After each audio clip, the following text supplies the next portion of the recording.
counting down to the 10th year of student shows in October. This time it's all about Dan. In 2018 he released an album as part of Temple Black at the Archers and also Scruffy Murphys, but back in 2008 he was pretty much a beginner on guitar. In a moment we're going to go and talk all about Dan.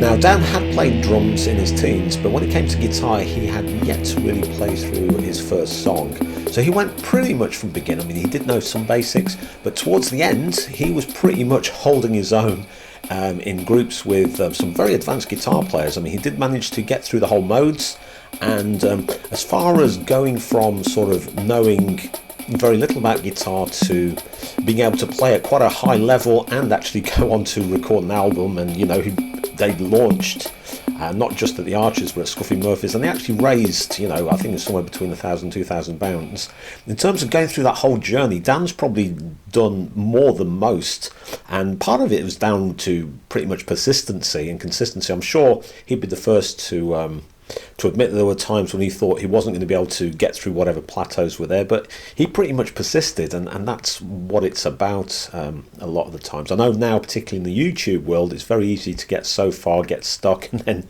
go on to the next thing. I mean, I remember years ago I was actually the worst student, but that was, when I was 7 years old. That's a story another time.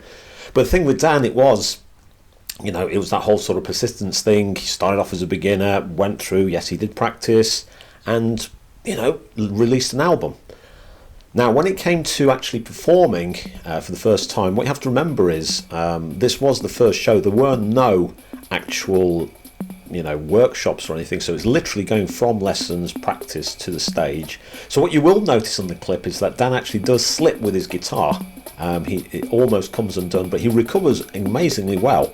I remember when he was in, I think it was the Dirty Dissonance with Rachel, and they did a gig there, and a similar thing happened. It was a case about recovering, where they played a song and, he snapped a string, he couldn't change the string. Rachel fortunately could play guitar, so he was able to change a string and come back. So a lot of this is about just persistence and being able to recover. Now, of course, when it came to releasing their album at the Archers, Dan had a couple of comparison guitars, so he was already equipped. He knew exactly what to expect there. So now we're going to take you back to 2009.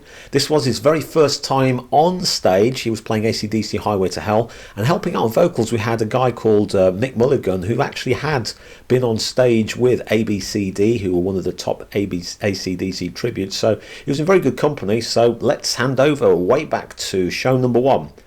Dan Matthews on guitar, Mick Mulligan, and I think it was Brian Berry who helped out on lead. Okay, let's go there now.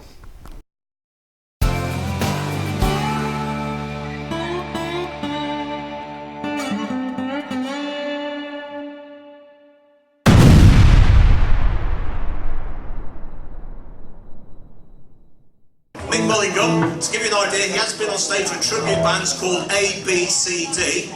Big clue what the next song's going to be. Give it up for Mick. Dan, this is Motley Crue for Highway to Hell. Come on!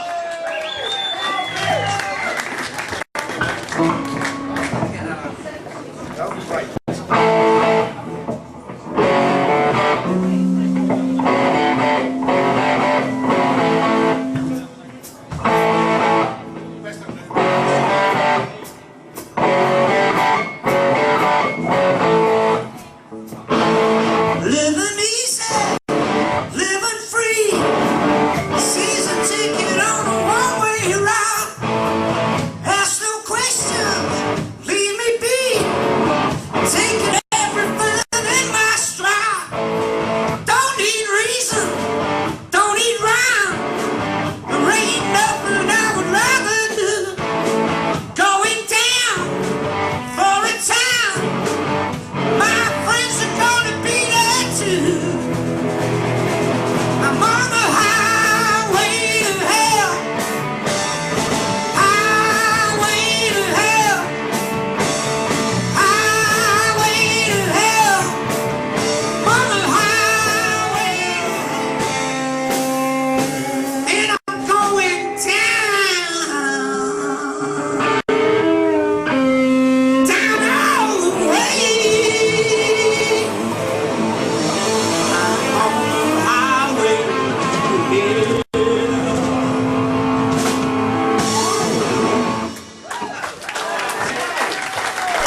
And of course that was with the late Graham Cudworth helping out on sound, his son Ollie on bass, Paul on drums, and Brian Berry on lead guitar, and of course Mick Mulligan helping out on vocals. So this Andre was still counting down to the 10th anniversary show. For now, saying bye for now.